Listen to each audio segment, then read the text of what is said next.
Apa makna daripada tanah haram? Makna daripada tanah haram bahwa kebaikan yang kita lakukan di dalamnya dilipat gandakan oleh Allah Subhanahu wa taala. Dosa yang dilakukan di tanah haram juga dilipat gandakan. Bulan haram itu semakna juga dengan itu, bahwa kebaikan yang kita lakukan di bulan-bulan haram ini dilipat gandakan, dan satu lagi, dosa yang dilakukan di bulan-bulan haram ini juga dilipat gandakan. Jadi Bapak-Ibu sekalian, kalau kita sedang berselisih, bertengkar dengan tetangga, harap berhenti bulan Rajab. Ada bertengkar di rumah tangga, berhenti bulan Rajab. Ya, bulan Rajab, yuk siap. Nanti habis bulan Rajab kita lanjutkan lagi. Kalau seandainya di bulan Rajab kita bertengkar, berselisih, bermusuhan, berarti lebih buruk kita daripada orang jahiliyah. Karena ingin menambahkan kemuliaan bulan Rajab, kita buat-buat hadis-hadis yang seolah-olah itu berasal dari Nabi SAW. Ustaz, saya tujuannya untuk memotivasi orang melakukan sesuatu, beramal sesuatu. Silahkan, tapi jangan menyandarkan kepada Nabi SAW. Hati-hati dengan postingan-postingan yang di-share di grup WhatsApp atau di medsos yang lainnya. Kalau seandainya ini tidak disebarkan, siap-siaplah, lihat di sekitar Anda, mungkin ada musibah yang akan menimpa Anda. Ada hadis yang lain yang Rasulullah SAW melarang berpuasa di bulan Rajab.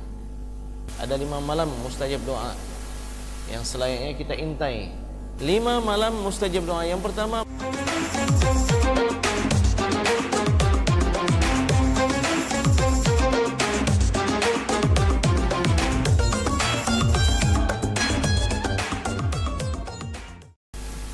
Assalamualaikum warahmatullahi wabarakatuh.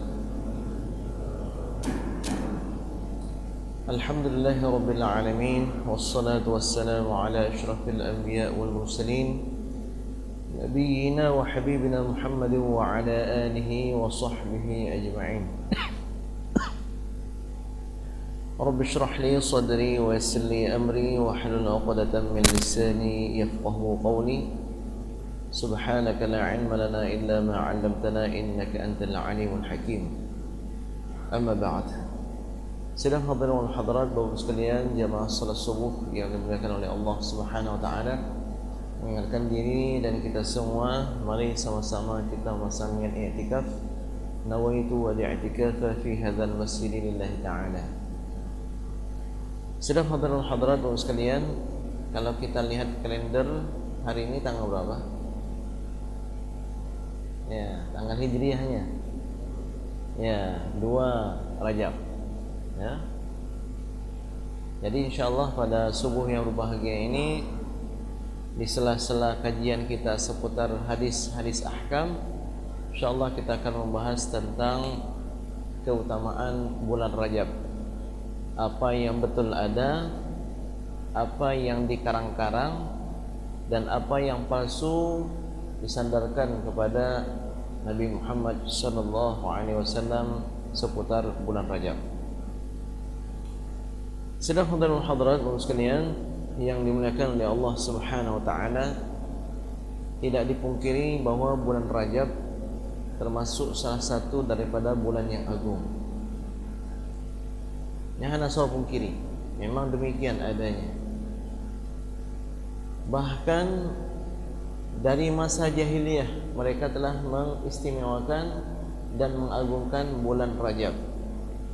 Sepertinya ini adalah sisa daripada peninggalan ajaran-ajaran yang hanif, yang masih lempang, yang berasal dari Nabi Ibrahim alaihissalam, yang diwariskan secara turun-menurun tentang keistimewaan bulan Rajab.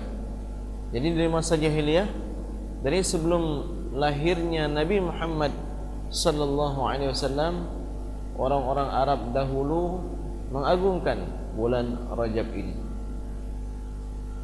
Kita akan mulakan dengan kajian yang paling kuat terlebih dahulu, yaitu ada enggak keistimewaan bulan Rajab yang terdapat di dalam Al-Quran.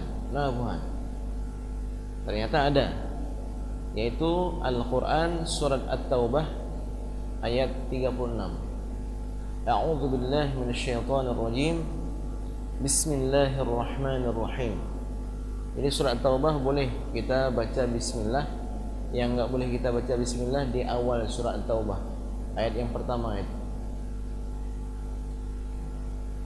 Inna iddatash syuhuri 'indallahi 12 syahran fi kitabillah yawma khalaqas samawati wal ard minha arba'atun hurum.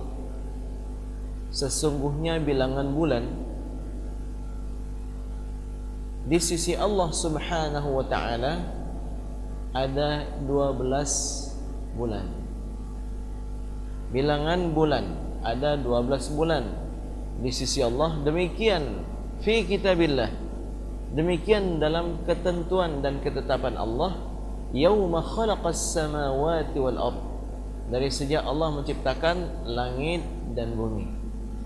Minha, dari 12 bulan itu yang dimulai dengan Muharram, kemudian Safar, Rabiul Awal, Rabiul Akhir hingga Zulqa'dah, Zulhijjah, arba'atun hurum, ada 4 bulan haram namanya. 4 bulan haram. Apa maksud 4 bulan haram? Kita tahu ada namanya tanah haram. Ternyata bukan hanya tanah haram, ada juga bulan haram. Jadi kalau tanah haram itu tempat yang haram, sedangkan bulan-bulan haram itu waktu yang haram. Dia terkait ini. Tanah haram yang kita ketahui apa itu? Mekah, Masjid Nabawi dan Masjidil Aqsa. Mekah itu semuanya haram. Jadi mau salat di Masjidil Haram, mau salat dekat maktab kita di Mekah, itu sama itu. Tanah haram. 100.000 kali lipat. Bedanya apa? Di Masjidil Haram jamaahnya lebih ramai. Maka pahalanya lebih besar dari sisi ini, dari sudut ini, yaitu jamaah yang ramai. Kita dianjurkan berjamaah atau ikut serta di jamaah yang ramai. Sebelah rumah kita ada juga musalla, tapi jamaahnya paling ada 15 orang waktu salat subuh. Di Masjid Taqwa ini jamaah subuhnya 3 shaf. Yang satu shaf itu lebih dari 50 orang. Hanya lebih hebat aja sembahyang ini. Lebih bagus kita salat di Masjid Taqwa. Bukan karena semata-mata ini masjid. Kalaupun sebelah rumah kita misalnya ada masjid, tapi jamaahnya di sini lebih ramai, dianjurkan hadir di sini. Kecuali imam di masjid yang jamaahnya ramai itu ahli bid'ah. Itu kita dianjurkan salat di rumah atau di masjid yang dekat dengan rumah kita, ataupun masjid yang di sebelah rumah kita yang jamaah sedikit, bergantung eksistensinya, keberlangsungannya itu dengan kita. Ya memang 150 meter ke sana ada masjid besar. Ini 15 meter dari sebelah kanan rumah saya masjid saya, tapi masjid ini saya bilalnya, saya yang buka kuncinya. Kalau saya enggak salat di sini, ya hilang fungsi daripada bangunan yang sudah dibangun untuk menegakkan salah satu daripada syiar-syiar Islam. Baik, sidang hadirin hadirat sekalian, kalau Madinah itu khusus Masjid Nabawinya aja. Kalau Madinah khusus Masjid Nabawinya aja. Masjidil Aqsa di Palestina begitu juga. Bukan Palestina ya semuanya, tapi Masjidil Aqsa-nya aja. Baik. Apa makna daripada tanah haram? Makna daripada tanah haram bahwa kebaikan yang kita lakukan di dalamnya dilipat gandakan oleh Allah Subhanahu wa taala. Itu satu. Perlu kita ketahui ada sisi yang kedua juga. Dosa yang dilakukan di tanah haram juga dilipat gandakan. Jadi bukan hanya kebaikan dilipat gandakan, dosanya juga dilipat gandakan. Kalau kita baca kitab-kitab para ulama, itu para ulama lebih senang tinggal di Madinah daripada di Mekah. Bukan karena pahala yang mereka hindarkan, tapi takut dosanya. Dosa di Masjidil atau di Mekah itu. Kalau di Masjid Nabawi atau di Madinah hanya di dalam komplek Masjid Nabawi. Jadi sekalian, tanah haram kebaikan dilipat gandakan, dosa yang dilakukan juga dilipat gandakan. Bulan haram itu semakna juga dengan itu, bahwa kebaikan yang kita lakukan di bulan-bulan haram ini dilipat gandakan, dan satu lagi, dosa yang dilakukan di bulan-bulan haram ini juga dilipat gandakan. Nah, ini yang harus gagap ya. Harus hati-hati gitu. Jadi kalau begitu, apa itu 4 bulan haram? Rasulullah sallallahu alaihi wasallam dalam hadis sahih yang diriwayatkan oleh Imam Al-Bukhari menjelaskan 4 bulan haram ini 3 berturut-turut, 1 yang terpisah. Yang berturut-turut adalah bulan Dzulqa'dah, yaitu bulan ke-11, Dzulhijjah bulan ke-12, Muharram bulan ke-1, berarti bersambung nih 11, 12 tahun baru, yaitu bulan ke-1, dan yang terpisah adalah bulan Rajab, yaitu bulan yang ke-7. Jadi Bapak sekalian, kita ini sedang berada di bulan yang kebaikan dilipat gandakan, dosa juga dilipat gandakan. Jadi sudah jelas ini tentang keistimewaan bulan Rajab. Walaupun di dalam Al-Quran disebutkan dengan Al-Ashhurul Hurum, enggak disebutkan Rajab, Nabi menafsirkan ayat tersebut dalam hadis yang sahih bahwa 4 bulan tersebut, Dzulqa'dah, Dzulhijjah, Muharram, dan bulan Rajab. Baik, mungkin bapak dan ibu ada yang bertanya-tanya, Ustaz, Ramadan kan istimewa juga, Ramadan kan hebat itu, dilipat gandakan. Kenapa bulan Ramadan enggak masuk ke dalam salah satu daripada 4 bulan haram? Bapak sekalian, jadi haram itu, di antara arti haram adalah hurmah, kehormatan.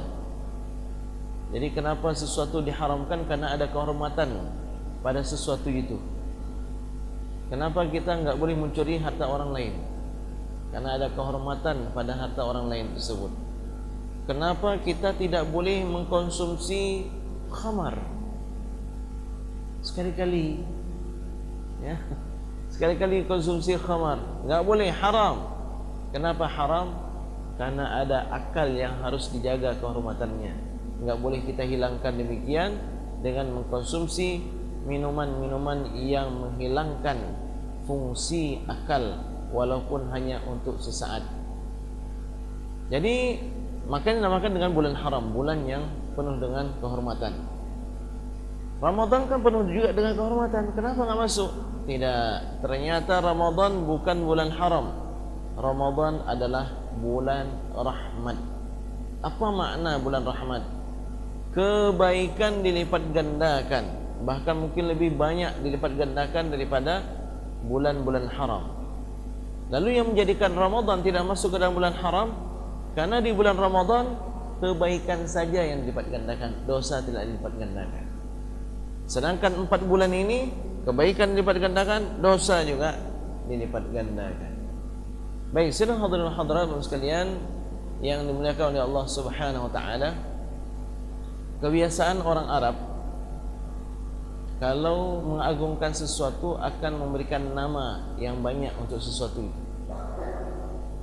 Katanya apa lagi sih? So, yang paling maling, oh Tengku Fulan. Yang jemaah sedekah tau, Tengku Fulan Sid. Yang tegar had ibadah tau, Tengku Fulan Sid. Yang banyak peduli dengan tetangga siapa? Tengku Fulan juga. Jadi Tengku Fulan itu siapa? Tengku Fulan itu adalah yang paling alim dia, yang paling dermawan. Kalau dibilang dermawan siapa? Dia, beliaulah orang yang sangat dermawan, yang paling rajin beribadah, yang paling peduli dengan masyarakatnya. Ini diberikan nama yang merupakan nama tersebut sifat bagi orang tersebut.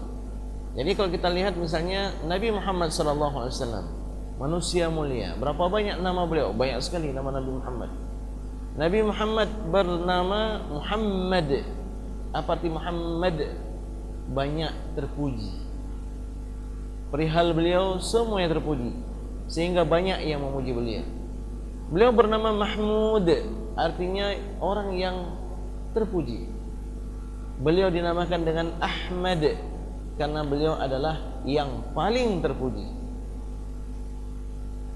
Jadi Nabi Isa alaihissalam ketika menyampaikan di antara risalah Allah yang harus beliau sampaikan kepada umat beliau dalam surah As-Saff itu, wa mubasysyiran bi rasulin ya'ti min ba'dihi ismuhu Ahmad, dan aku diutus oleh Allah untuk memberikan kabar gembira akan munculnya nabi setelah aku yang dia bernama Ahmad. Kenapa tidak dinamakan dengan Muhammad? Kenapa Nabi Isa enggak menyebutkan Muhammad? Karena terpuji, Nabi Isa juga terpuji. Tapi Ahmad dia lebih terpuji daripada aku. Ya. Ahmad. Arti Ahmad itu yang paling terpuji. Wazan af'al sama dengan akbar. Allahu akbar. Allah paling besar. Allah maha besar.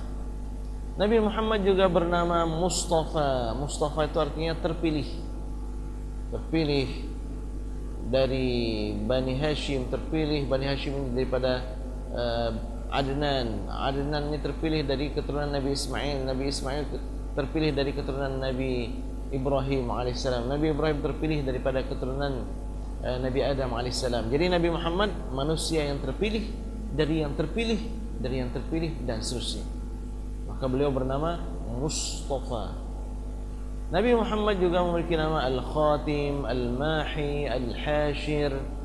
Dinamakan juga dengan Yasin, Taha, Abul Qasim dan lain-lainnya semuanya.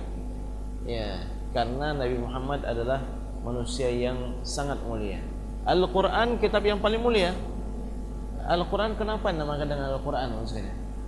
Al-Quran dari kata qara'a yaqra'u. Al-Quran kitab yang banyak dibaca. Memang terbukti sampai sana ini kitab yang paling banyak dibaca Al-Quran, enggak ada tandingan. Kitab yang paling banyak dibaca di atas muka bumi, yang paling banyak dihafal, paling banyak dipelajari, paling banyak ditulis dengan keindahan, paling banyak dikhidmah, paling banyak dicetak, enggak ada lain selain Al-Quranul Karim. Dinamakan dengan nama lain seperti apa? Al-Dzikr, artinya peringatan. Dinamakan juga dengan Al-Bayyinat, penjelas, karena di dalamnya banyak penjelasan-penjelasan. Dinamakan juga dengan Al-Furqan, karena Al-Quran ini bisa membedakan orang yang membacanya, yang mempelajarinya, mana yang hak dan mana yang batil.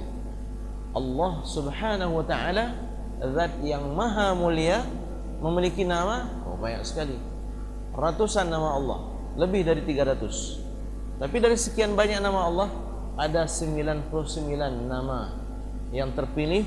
Siapa yang menghafalnya, man ahsaha dakhala jannah, dia akan masuk ke dalam syurga, yang sering kita sebut dengan al-asmaul husna. Begitu juga dengan Rajab, punya nama yang banyak. Kenapa Rajab dinamakan dengan Rajab, Rajabun? Ternyata Rajab itu artinya agung. Karena manusia dari masa dahulu kalau tiba bulan Rajab mereka agungkan. Bila tiba bulan Rajab, mereka istimewakan dengan menambahkan berbagai macam perihal-perihal terpuji, amalan-amalan terpuji yang mereka lakukan.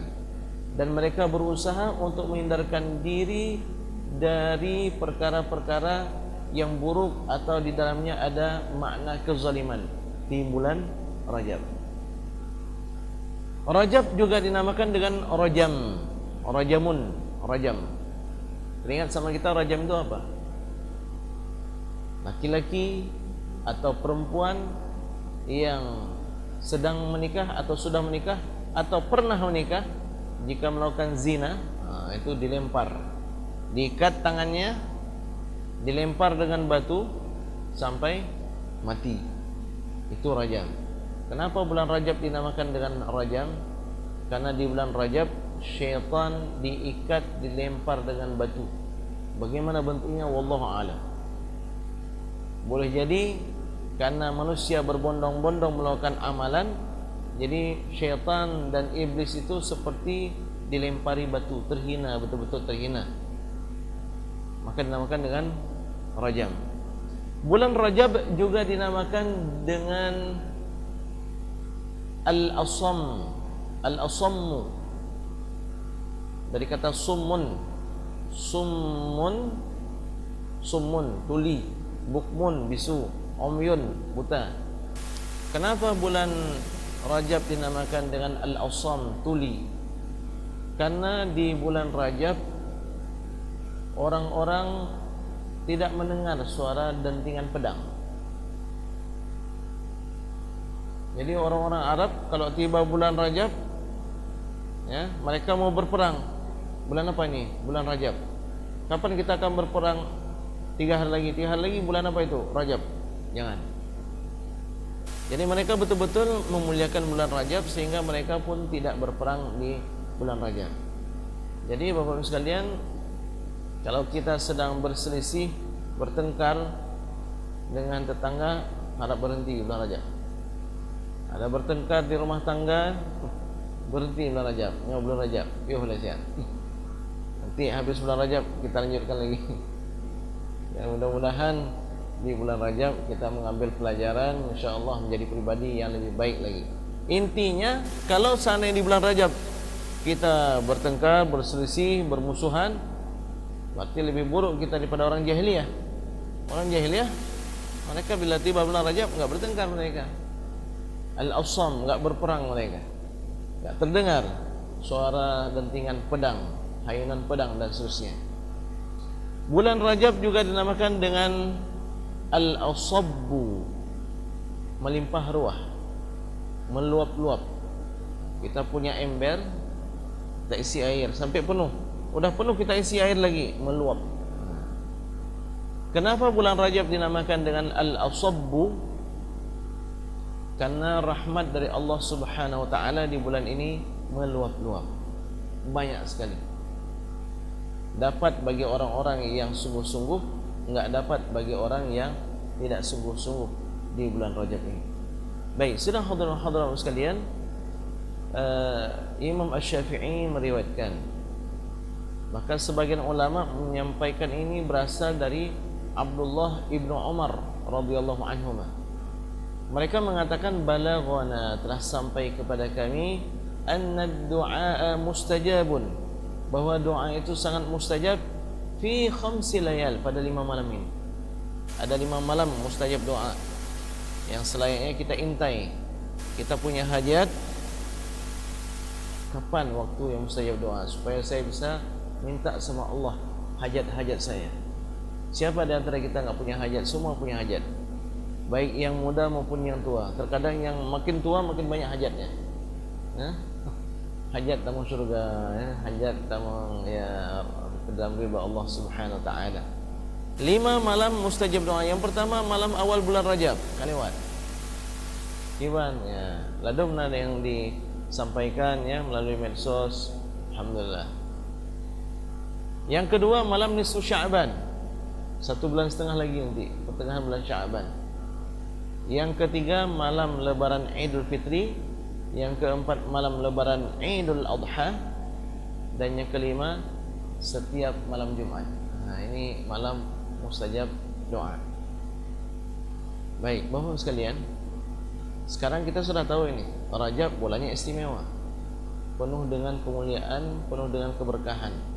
Tapi walaupun begitu, jangan sampai kita mengada-ngada. Karena ingin menambahkan kemuliaan bulan Rajab, kita buat-buat hadis-hadis yang seolah-olah itu berasal dari Nabi SAW, padahal dia itu tidak berasal dari Nabi SAW. Begagal, karena kalau kita berdusta atas nama Nabi, ini berbahaya sekali. Berdusta kepada Nabi. Ustaz, saya tujuannya untuk memotivasi orang melakukan sesuatu, beramal sesuatu. Silahkan, tapi jangan menyandarkan kepada Nabi SAW. Karena berdusta atas nama Nabi itu dosanya sangat mengerikan. Hadis yang mutawatir bunyinya, man kadzaba alayya muta'ammidan, siapa yang berdusta atas namaku dengan sengaja, falyatabawwa maq'adahu minan nar, hendaknya dia menyiapkan tempatnya di dalam api neraka. Jadi kadang kita ingin memuliakan ini ya. Alhamdulillah, masyaAllah, pengurus BKM Masjid Taqwa Matang Selimeng ini memuliakan saya. Air sampai 3 diletakkan di atas meja. Itu jujur atau dusta itu? Yang ada cuma 2, kita bilang 3. Padahal tujuannya apa?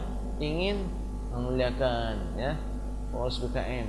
Tapi ketika kita katakan 3, padahal cuma 2 gelas, itu berdusta ya? Karena jujur lawan dusta. Jujur itu menyampaikan sesuatu sesuai dengan kenyataan. Sedangkan dusta itu menyampaikan sesuatu tidak sesuai dengan kenyataan. Mengatakan sesuatu kita sandarkan kepada Nabi, tujuannya adalah untuk memotivasi orang lain melakukan ibadah. Tapi Nabi nggak pernah mengatakan seperti itu. Itu masuk dusta atau tidak? Masuk. Berarti falyatabawwa maq'adahu minan nar, hendaknya dia siapkan tempatnya di dalam api neraka. Maka saya ingin mengingatkan diri dan Bapak sekalian, hati-hati dengan postingan-postingan yang di-share di grup WhatsApp atau di medsos yang lainnya. Siapa melakukan begini maka begini, Rasulullah SAW bersabda begini. Tolong sebarkan agar Anda memperoleh pahala juga. Bahkan kadang-kadang ada siapa yang menyampaikan ini maka lihatlah rekeningnya akan bertambah nolnya sampai sekian. Ya, ada lagi ya, kalau seandainya ini tidak disebarkan, siap-siaplah, lihat di sekitar Anda mungkin ada musibah yang akan menimpa Anda. Kalau kita ingin tahu Bapak sekalian ciri khas hadis palsu, itu ketika dia sebutkan Rasulullah SAW bersabda, Rasulullah SAW berkata, disebutkan teksnya, teks Indonesia terutama, di penghujungnya nggak ada hadis rawahu Bukhari, Muslim atau apa, dibiarkan begitu aja, nggak ada hadis rawahunya, HR-nya nggak ada. Kenapa mereka nggak menyebutkan HR? Yang pertama, mereka memang tidak punya sumber, mereka kadang-kadang. Yang kedua, sengaja mereka tidak buat HR supaya kaum muslimin kebingungan mencari dari mana sumbernya. Karena kalau sudah disebutkan hadis rawahu Bukhari, maka hadis itu akan kita cari, betul enggak dalam Bukhari ada Sahih Bukhari yang 2 jilid atau 3 atau 4 jilid itu. Ustaz kan capek carinya dalam 4 jilid itu. Capek bagi orang yang enggak terpelajar. Bagi orang terpelajar dalam hitungan 5 menit dapat itu. Tapi kalau seandainya tidak disebutkan, yang hadis rawahu Bukhari, Muslim, Abu Daud, Nasai, Ibnu Majah, Imam An-Nasai, Imam At-Tirmidzi, atau terdapat dalam Ahmad, Musnad Imam Ahmad, atau Muwatta Imam Malik, atau yang lainnya. Jadi mereka kosongkan begitu aja, nggak disebutkan. Ini diantara ciri hadis palsu. Kemudian ada bahasanya itu tidak indah,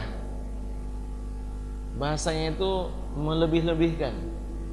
Siapa yang berpuasa di bulan Rajab 1 hari, maka puasa itu akan menjadi sebuah makhluk berputar-putar di langit sampai menembus ke surga, lalu ke arsy, lalu dia sujud kepada Allah Subhanahu wa taala, dia mohon dan seterusnya.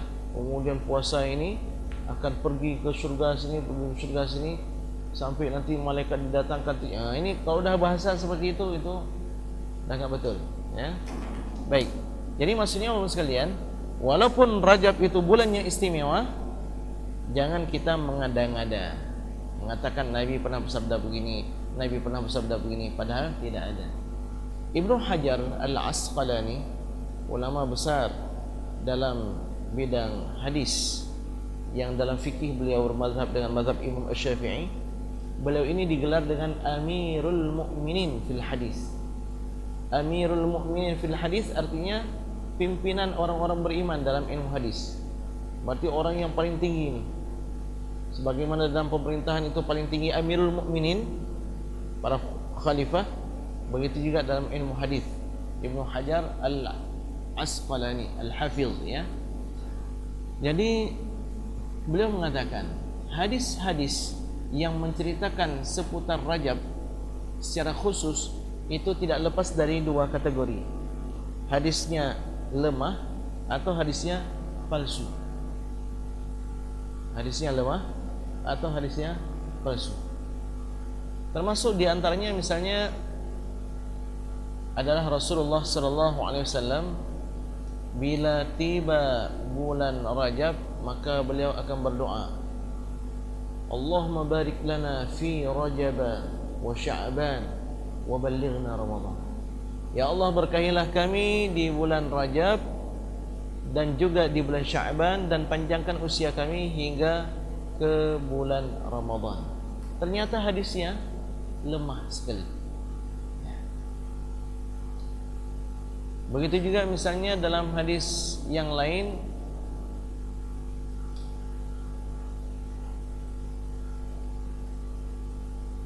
adalah Rasulullah sallallahu alaihi wasallam tidak berpuasa setelah Ramadan kecuali hanya di bulan Rajab dan bulan Sya'ban. Ternyata hadisnya juga sangat lemah. Jadi ada lemah biasa, ada agak-agak lemah, ada yang sangat lemah. Mungkar, ada hadis namanya hadis mungkar. Hadis mungkar itu udah sampai ke hampir hadis palsu. Itu hadis dhaif yang paling lemah. Rajab adalah bulan Allah, Sya'ban adalah bulan aku, dan Ramadan bulan umatku. Nah, ini bukan dhaif, ini palsu. Ya. Begitu juga misalnya dalam hadis yang lain, sesungguhnya di dalam surga ada sebuah telaga, sebuah sungai dinamakan dengan sungai Rajab. Airnya lebih putih daripada susu, lebih manis daripada madu. Siapa yang berpuasa satu hari di bulan Rajab, maka Allah akan berikan dia minuman dari telaga tersebut, tidak akan pernah haus dan dahaga selama-lamanya.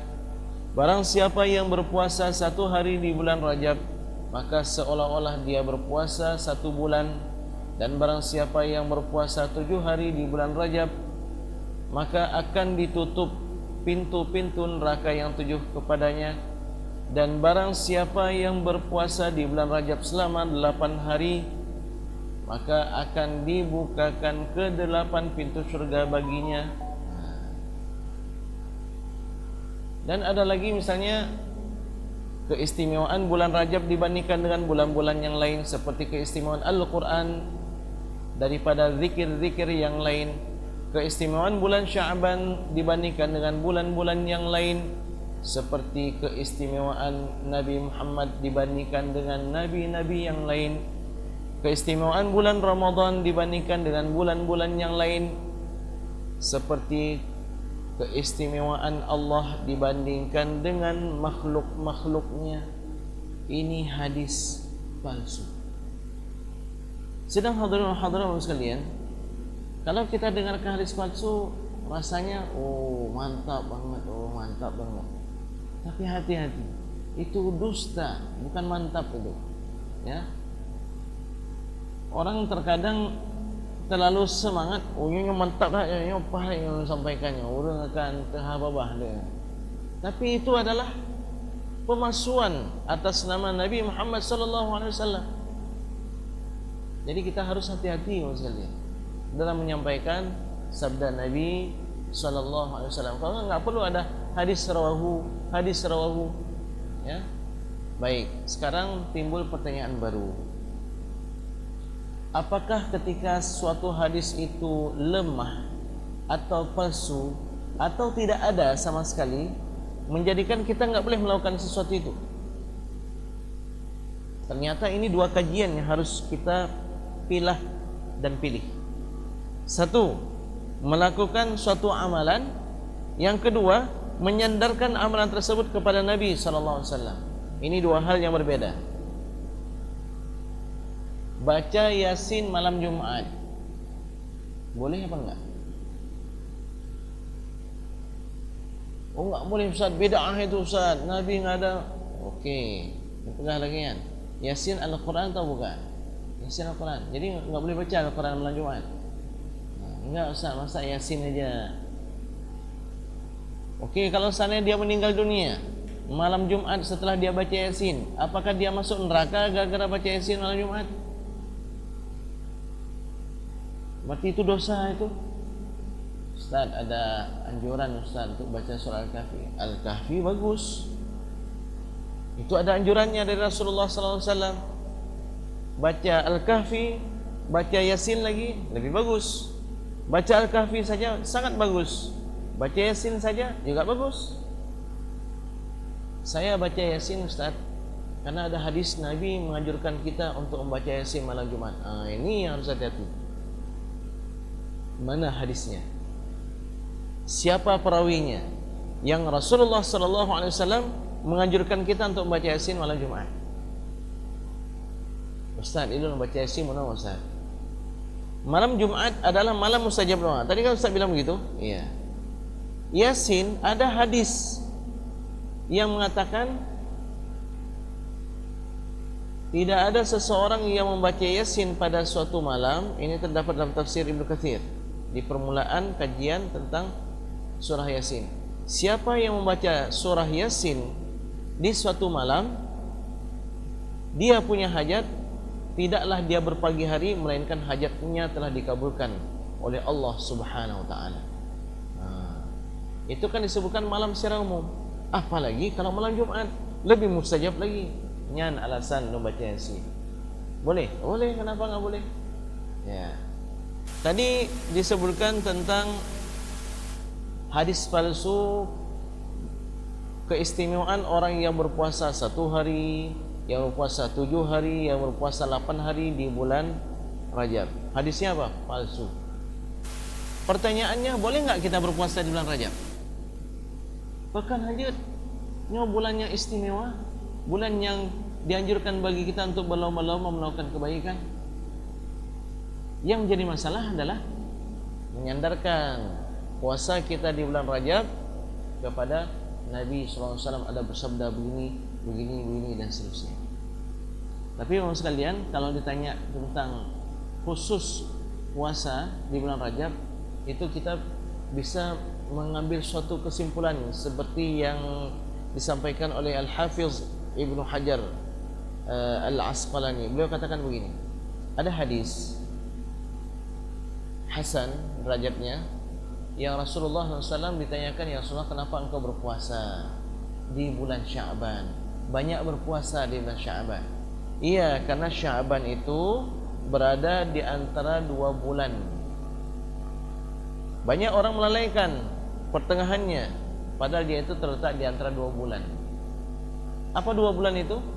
Rajab dan Ramadan. Ramadan bulan apa? Bulan puasa. Bulan Rajab kita belum tahu. Apa yang Nabi lakukan di tengah-tengah antara 2 bulan itu? Nabi berpuasa. Menunjukkan apa? Rajab juga bulan puasa. Nah, yang istimbat yang dilakukan oleh Al-Hafiz Ibnu Hajar Al-Asqalani. Jadi kalau anjuran berpuasa ada, tapi ada hadis yang lain yang Rasulullah SAW melarang berpuasa di bulan Rajab. Bagaimana cara memahami antara anjuran berpuasa dengan larangan berpuasa di bulan Rajab? Para ulama, ini terdapat dalam Al-Mawsu'ah Al-Fiqhiyah Al-Kuwaitiyah.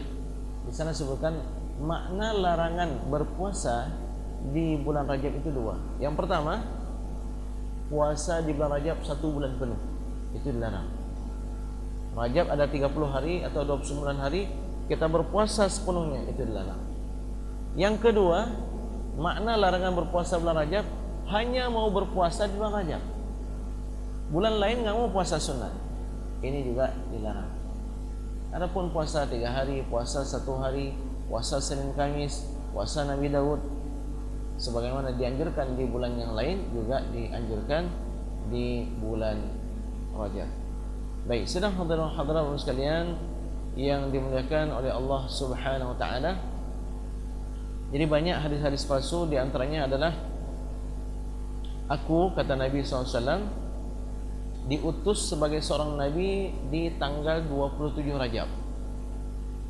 Maka barang siapa yang berpuasa di hari itu, yaitu hari 27 Rajab, akan menjadi penebus dosanya selama 60 bulan. 60 bulan kita pernah bergelimang dosa, itu dihapuskan oleh Allah Subhanahu wa taala. 60 bulan berarti 5 tahun, 5 tahun. Jadi setiap tahun kita puasa jadi tabungan 5 tahun. Jadi kalau 10 kali kita berpuasa di tanggal 27 Rajab, berarti kita sudah terhapus dosa kita selama 50 tahun. Dan ini adalah hadis mungkar. Hadis mungkar itu sangat-sangat dhaif. Baik, Bapak sekalian, termasuk juga tadi, boleh enggak kita berdoa Allahumma barik lana fi Rajab wa Sya'ban wa ballighna Ramadan? Itu kan hadisnya lemah. Menyandarkan itu kepada Nabi, itu yang kita harus hati-hati. Tapi kalau kita berdoa dengan doa tersebut, apa menjadi masalah? Ya Allah, berkahilah aku di bulan Rajab, amalanku Engkau terimalah ya Allah. Begitu juga di bulan Sya'ban, panjangkan usiaku agar aku bertemu dengan bulan Ramadan. Nah, masalah dengan doanya? Masalah. Kita minta, ya Allah, berikan saya kendaraan baru, berikan saya harta yang bisa untuk saya bangun rumah, untuk saya perbaiki rumah, rehab rumah. Boleh enggak berdoa seperti itu? Boleh. Pertanyaannya, Nabi ada berdoa seperti itu? Enggak ada. Boleh enggak? Boleh. Yang enggak boleh bagaimana? Kenapa Bapak berdoa minta mobil baru? Ya, karena ada hadis Nabi pernah minta supaya diberikan mobil BMW, Mercedes. Nah, ini itu yang enggak boleh. Karena Nabi enggak mungkin pernah berdoa dengan doa seperti itu. Baik, sidang hadirin hadirat sekalian, mudah-mudahan ini kajian ringkas seputar bulan Rajab kita ada dapat manfaat dan faedahnya. Jadi kalau ditanya amalan terbaik di bulan Rajab apa? Amalan terbaik di bulan Rajab meninggalkan dosa. Meninggalkan dosa itu amalan juga. Jadi pahala itu bukan hanya dalam melaksanakan wajib dan sunnat. Termasuk pahala itu meninggalkan yang haram, ini pahala ya. Dan meninggalkan yang makruh juga pahala. Kalau kita lihat definisi haram, haram melakukannya berdosa, meninggalkannya berpahala. Makruh, bagi orang yang mengatakan rokok itu makruh, meninggalkannya berpahala. Melakukannya tidak apa-apa, tapi dibenci ya. Itu makruh. Jadi kalau begitu Bapak sekalian yang dimuliakan oleh Allah Subhanahu wa taala, ya, ittaqil maharim. Ini sabda Nabi sallallahu alaihi wasallam. Ittaqil maharim. Wahai Abu Hurairah, hindarkan dirimu dari yang haram, takun a'badan nas. Niscaya kamu menjadi orang yang paling abid. Meninggalkan yang haram menjadi orang yang paling abid. Ternyata meninggalkan haram termasuk ibadah, bahkan ibadah yang paling hebat. Banyak orang mampu melakukan kebaikan, tapi sangat sedikit orang yang mampu meninggalkan semua jenis dosa. Tapi mudah-mudahan Allah Subhanahu wa taala memberikan taufik kepada kita untuk senantiasa berada di jalan yang diridhoinya. Baik, sedang hadirin sekalian, kita cukupkan demikian. Kalau ada pertanyaan satu atau dua orang, kalau enggak ada enggak apa-apa. Nah, oke. Atau yang dikerjakan Rasulullah itu di malam-malam apa aja, atau di selama sebulan tuh apa di malam-malam apa aja Rasulullah lakukan puasa doai dengan yang ada dalam hadis. Aisyah. Baik. Bapak sekalian, ketika ditanyakan di Rajab itu malam-malam apa saja kita dianjurkan oleh Rasulullah SAW kita hidupkan, ya ternyata nggak ada malam yang khusus, ya kapan saja, 3 hari pertama, 3 hari pertengahan, 3 hari penghujung, itu semuanya istimewa. Ada satu ibadah yang saya teringat sekarang ini sangat dicela, bahkan Imam An-Nawawi dalam kitab-kitab beliau mencela ini amalan ini. Apa itu? Salat sunat raghaib. Mudah-mudahan nggak ada yang buat ini. Apa itu salat sunat raghaib? Yaitu salat sunat 20 rakaat, setiap 10 rakaat sekali salam, yang dilakukan di malam awal bulan Rajab dari maghrib ke isya. Di setiap rakaatnya setelah membaca Al-Fatihah, membaca surat Al-Ikhlas 10 kali. Keistimewaannya, hadis ini, hadis palsu nih ya. Siapa yang melakukannya, Allah akan jaga dirinya, akan jaga hartanya, akan jaga istrinya, akan jaga anak-anak dan keturunannya. Kemudian dia tidak akan meninggal sehingga didatangkan malaikat yang akan mengkabarkan dia dengan kabar gembira surganya di mana. Dan kelak pada hari kiamat ketika dia meniti sirat, dia akan menitinya bagaikan cahaya kilat. Ternyata hadisnya palsu dan ini sangat dicela, ya. Jadi tidak ada malam yang khusus kecuali malam awal Rajab berkaitan dengan doa yang mustajab, ya, berkaitan dengan doa yang mustajab. Sebenarnya Bapak sekalian, doa yang mustajab itu banyak waktunya. Yang tadi itu disebutkan 5, ini berkaitan dengan malamnya yang khusus. Tapi kalau waktu-waktu yang sempit-sempit itu banyak itu. Antara azan dan qamat itu waktu mustajab doa. Ketika sedang sujud dalam salat itu mustajab doa. Kemudian apa lagi? Ketika turun hujan itu waktu mustajab doa. Apabila kamu mendengarkan suara kokokan ayam, maka berzikirlah, karena sesungguhnya dia sedang melihat malaikat. Amalan-amalan yang dapat menggugurkan dosa banyak sekali, apabila imam membaca amin, ikutilah amin. Bacalah kalian baca amin. Karena siapa yang aminnya sama dengan amin para malaikat, Allah akan mengampuni dosa-dosanya. Ya, insyaallah. Jadi peluang untuk mendapatkan ampunan dosa sangat banyak. Termasuk juga apa? Siapa yang menghindarkan duri,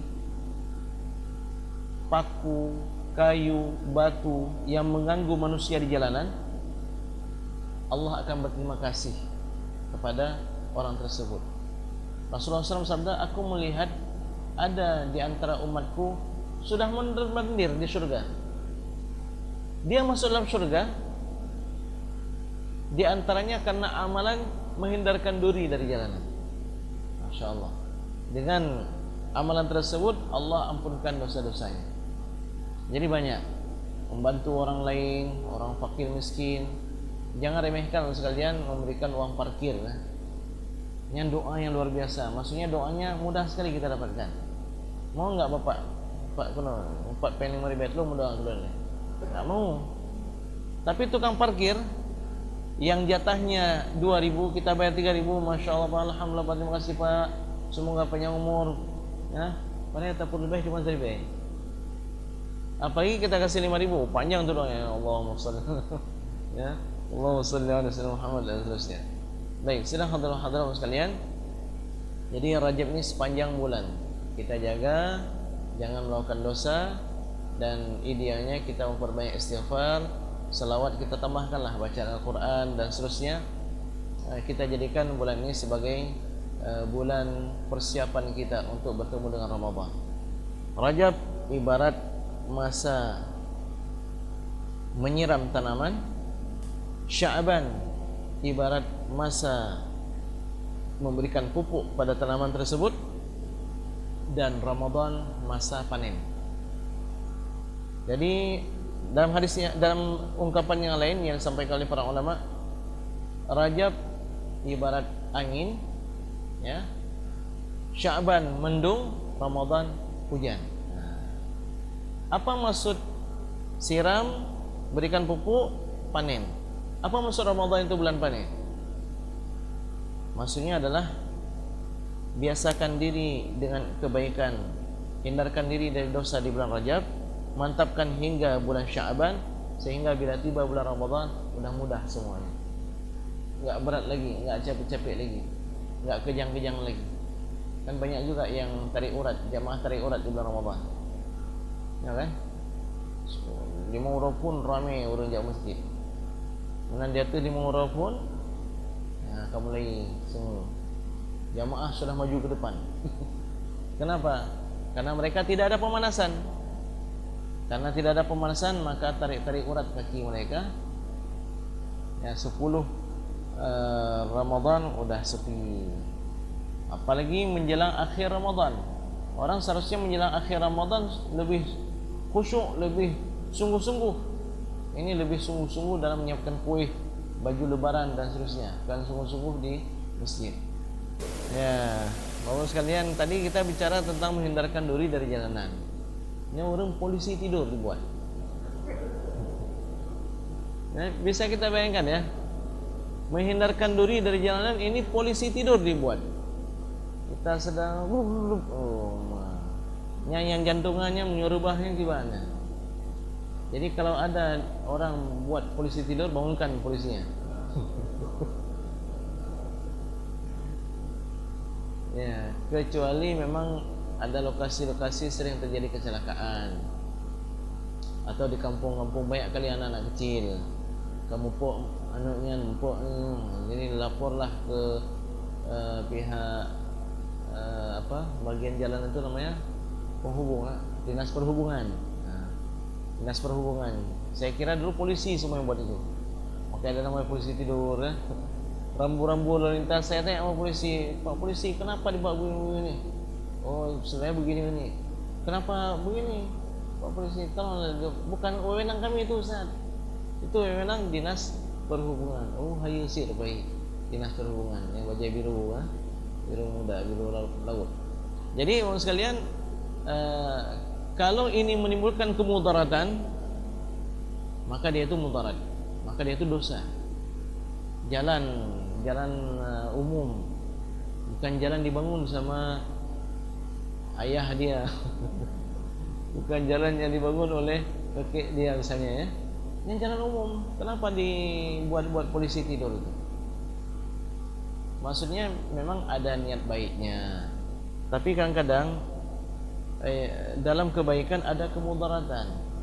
Dilihat mana lebih besar mudaratnya, maka berarti ikut kepada hukum yang mudaratkan.